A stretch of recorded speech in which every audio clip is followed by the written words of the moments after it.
barnaamijkeena maanta ogaalka dunida waxaan ku soo qaadan doonaa sababta naanaysaha looga doorbido magacyada rasmiga ah ee badanaa sameeyaan ciyaartooyda reer Brazil. waxaa macquul ah inaad horay u maqashay ciyaartooydii kala duwaneed ee xulka dalka Brazil kuwaas oo dunidaba caan ka ahaa sida Cafu, Pelé iyo Kaká oo kale. ma soo ogtahay inaysan magacyadaas ahayn magacyadoodii rasmiga ahaa.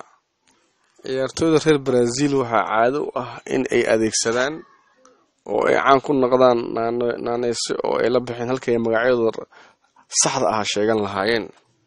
waxaana sababtaasi keenaya ciyaartooyda reer Brazil oo jecel in lagu barto magacyo kooban ama xarfo ay ka soo aruuriyeen magacyadooda kooban ama magac uu leeyahay waalidkood ama reerka uu ka dhashay. waxaana intaas ay u sameynayaan iyagoo magacyada saxda ee reer Brazil la baxaan ay yihiin magacyo dhaadheer.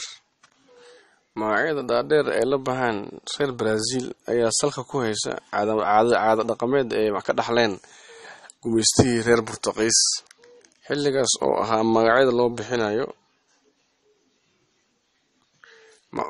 mid laga soo aruurinayo magacyada qoyska uu ka dhashay, magaca guud ee qoyska hooyadii ka dhalatay iyo mid ay ku lamaaneen jireen baadiriyaashii waddankaas ku sugnaa, taasoo magac ka dhigaysay mid dheer oo xarfihiisu badan yihiin isla markaana aynan dadka hore u qaban karin.